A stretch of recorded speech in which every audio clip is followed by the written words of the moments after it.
It has been a month since we met last time. So how is your summer vacation? It's been a very busy summer vacation. I was recently in Shanghai for a conference that was focusing on Australia-China youth, and then upon returning, immediately joined another program where we were exploring parts of Beijing with an international cohort. Sounds interesting. So tell us more about yourself. Why did you come to China? I'm an undergraduate student at Griffith University, which is located in Queensland, Australia, also known as the Sunshine State. There, I'm currently completing a double degree where I major in international relations, politics, and justice in Asia. And I'm currently here in Beijing on a 18-month exchange, which is supported through my university, Beijing Foreign Studies University, and the Australian government through the New Colombo Plan, which is a government initiative to support undergraduates to study in the Indo-Pacific region. And my reason for choosing China is I'm really passionate about China's engagement with the world.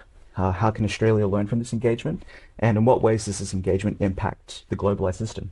Is China the same as your previous impression of China? I was very fortunate growing up in Australia. I grew up in a very diverse community, and the Chinese community has always been a community that I've been a part of. So I've always had an understanding of what China was like in Australia. But since coming here, I think I've had all my expectations met and surpassed. I think the best way to describe China is a country with a story. And it's one that I think more people should pay attention to, especially as China continues to elevate itself, continues to become a more important player in the world system. This is a country that, yeah, we should be learning from. This is a country that you should visit, you know. There's experiences to be made here, and you shouldn't be afraid to come here. I've been fortunate to travel to quite a few cities here in China. I think every city and every location in China has something unique about it, but I'm going to be quite biased and say that Beijing has been my favorite. I think what I love about Beijing is the people that come here really have a purpose with what they want to achieve, and they want to make an impact. It's very rewarding to be part of that. So do you think Australia and China has something in common? China has its own ethnic minorities. It has 56 ethnic minorities, so China is also a very diverse place. And these ethnic minorities in China, you know, they have the opportunity just to pursue any pathway, just like in Australia. I think that's a very positive similarity that both our countries have. You know, Australia and China has a long history, and in that history, there's been positives, there's been negatives, and I think China has left a positive impact on Australia. This year marks the 10th anniversary of the establishment of China-Australia Comprehensive Strategic Partnership. As a young generation shouldering the future, how do you understand the importance of China-Australia relations to regional and international development? And what do you think youth can contribute to the friendship between the two peoples? The relationship between Australia and China is a critical one, not just regionally, but internationally. You know, internationally, I think we see that we're in a time of contestedness. China is, I think, one of the largest players regionally. Australia, given its unique place, is really in a position to leverage its strength to navigate the international climate and really ensure that the relationship, not just between Australia and China, but China and the rest of the world, is a positive one. And Australia should continue to pursue a path that is mutually beneficial for both parties. When it comes to the role of youth, one of the most critical aspects of the relationship, there's many ways in which youth can have a positive impact. One way is very simple, it's just engaging in exchanges, be it cultural, language, be it its studies in the region. This really builds and solidifies the next generation to understand the nuances in the relationship, which is important. I know that you also work at the Beijing head of Australia-China Youth Association. Yes. Zhongao Qianlian Len Hehui was founded in 2008. By 3 students, I believe, at Peking University. It's going to be one of the largest youth organizations focused on the Australia-China space.